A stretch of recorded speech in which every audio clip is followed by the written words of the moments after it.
Hi, to my subscribers who know who I am, I just wanted to post something that I wrote.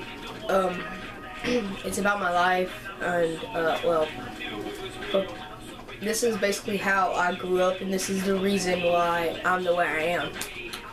So here goes. As y'all know, my name is Gracie Bernard. I'm 16. I was born in February 21st, 2001 to my mom, Tracy Bernard, and my dad, Harold Bernard. They got married right after, a few months after I was born. And then not that long, I was about in the first grade when they got divorced. My mom and I moved around when I was in kindergarten. She would walk me to school and then be there right when school got out and walk me home. Shortly after that, we moved to Texas, Jasper, Texas, and I went to the primary school over there.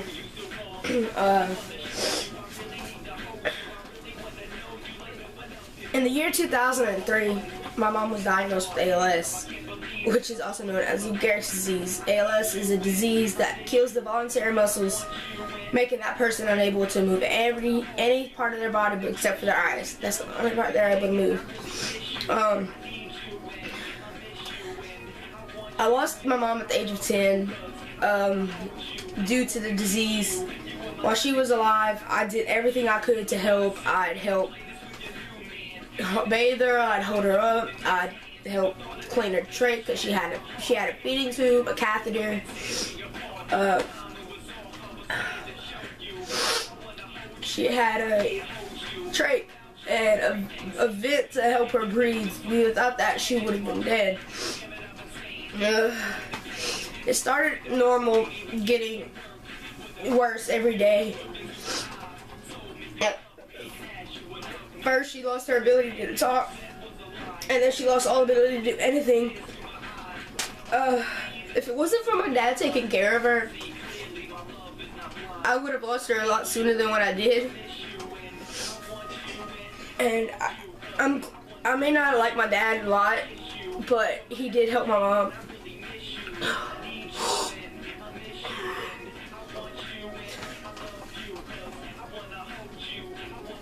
I would never have memories with her. When my mom died, that's when all hell broke loose. I was bullied in school because I didn't have a mom.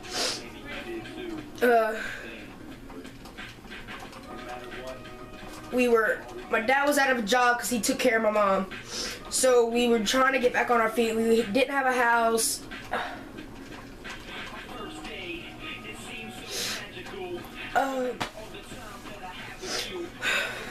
This is hard. This is the first time I'm talking now. It's hard. Sorry, guys. But that's when my depression kicked in. I started to cut. I have scars all over my body, my arms, my legs, my stomach. I became suicidal. I'd cut, I'd burn.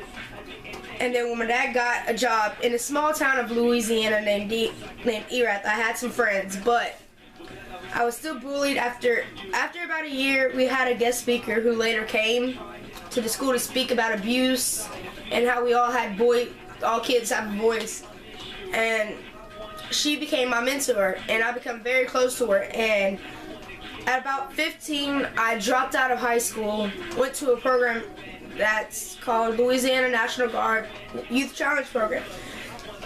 It's basically like a military design thing to help kids with attitudes and people who are tired of school, who's horrible kids. I went there because I'm planning on going to the Marines or the Navy or one of the branches, but I'm focused on the Marines right now. And that guest speaker, she became my mentor for YCP.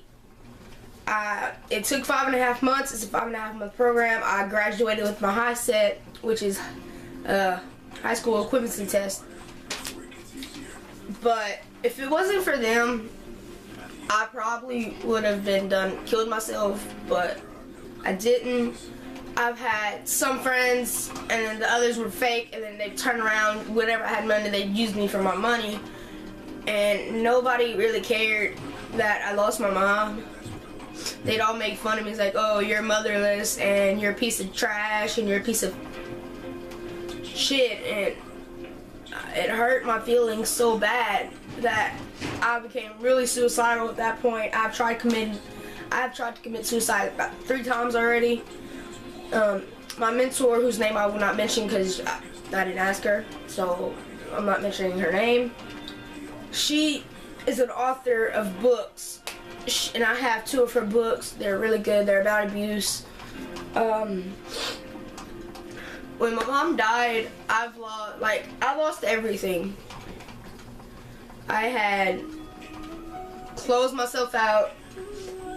I didn't know what to do with my life anymore, and I'm always screaming, God, why did he take her instead of me? It should have been me. He fucked up and he made the wrong decision. He should have taken me instead of my mom. It just keeps getting worse, and it's been 7 years now since she's passed. It's still hard on me, and I mean, now that I'm out of school, I'm trying to get a job, and so far nothing. I'm wanting to go to school for cosmetology because I love to do hair, and I can't afford it. I need braces, and I can't afford that. I don't even have my license. I have no money to get it. I'm trying. I've put out thousands of applications, and I guess since I grew up in this town that I live in named Crowley, that everybody still remembers that I'm the girl who grew up without no mom, and it was a piece of shit, a piece of trash, fat as fuck, fucking ugly. So I grew up with all that, and I guess because of that I can't get a job. I don't understand why they don't want to hire me, and when they're hiring, I mean, I studied hard for that high set. This is hard talking about my life. Not many people know, but when I was younger, I wanted to get tested for ALS, the genetic testing, but they wouldn't do it because they were scared it was gonna ruin my childhood. But after I lost my mom, I didn't have no childhood. On top of that, I was molested. I had no childhood. So they're saying that, oh, she's gonna have her childhood ruined. I never had a childhood because I stood by my mom's side, helping bathe her, take care of her, feeding her, giving her meds, her pain meds, laying down beside her, knowing that I loved her. And the last words that she ever told me before she died was, "I love you," as I went off to school. Didn't feel nothing was going on, and she left. And about 2 years ago, in January, I lost my aunt, who I was very close to ALS. It runs in my family very bad. I was super close to my aunt. And I hadn't seen her days before, and she just died. I never got to tell her I loved her. I never got to say goodbye. It was hard. Knowing that the ones I love the most always seem to die, like, every day. Then I lost my grandmother, then I lost my great aunt, but these aren't to ALS, but I was close to them too. This is my life story.